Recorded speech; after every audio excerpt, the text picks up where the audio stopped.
Dwaro winjo pachi ariyo adek auchiel nono nono. Ng'uro osebede wi tim mar ndhiyo kendo lal kod rowere makwedo sirikal e pacho kae. Odiochieng' ma kawuono, rowere joma kedo ne ratich oganda kaachiel kod seneta ma Busia Okiya Omtata nobago ng'anyo e chuny boma ma Nairobi ka mar sundo piny owacho mondo owe thuolo rowerego. Ng'anyo makama ne ochweyo miyo maki moko kuomgi gi obila. Jafwambo marwa Efi Nyakidi oloso siganano. Iro malungo wang'. Obila gi farese maggi. Ng'wech en mar pakago yieyo. Ma e kaka chuny boma ma Nairobi ne chalo. Rowere kaachiel kod jogo makedo ne ratich oganda nochopo mar medo sundo piny owacho owe thuolo rowere mosendhi kendo lal godo. Tim ma osebedo ka dhi nyime pacho ka e jumbe mokalo. Ne en ywaruok kind obila kod jong'anyo. Jong'anyo nonalore gi nyororo ka rueth pur kaka ranyisi mar chung'e achiel kod jowetegi mosendhi kendo lal godo.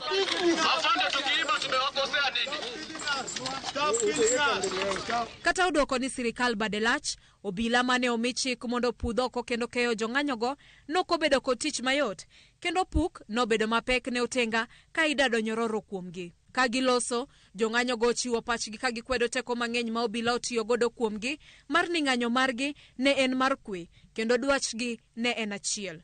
Yudo duoko e wi rowere mosendhi kendo chal margi ok ong'ere nyaka sani. Moting'o Bill Mwangi, Peter Muteti, Gideon Kibet mong'ere ahinya kaka Kibet Bull kod Bernard Kavuli e kind mamoko. We want to make it very clear that we want our comrades released.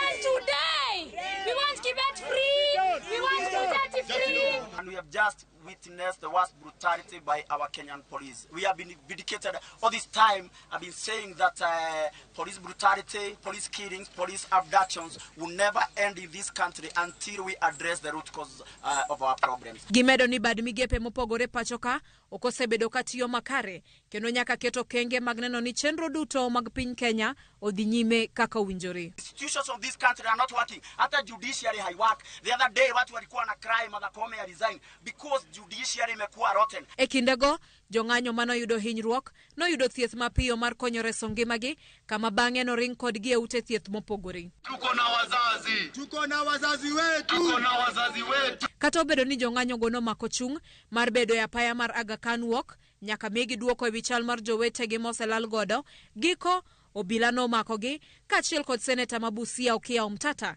kendo chwalogi e tesend obila ma Central. Motelo ne ma e yote mare ne ute fwambo, ogai mar jomin bura Renson Ingonga nochiwo chik ne ogai mar obila Douglas Kanja kaachiel kod duol marango tije obila pachoka IPOA mondo tim nonro mapiyo e wi ndhicho makama mar rowere kendo chiw duoko kuom thuolo mar ndalo adek.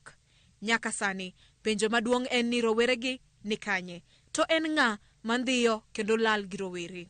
Tok ywaruok kod obila kuom thuolo malach, giko rowerego kaachiel gi jogo makedo ne ratich oganda omaki motere tesend obila.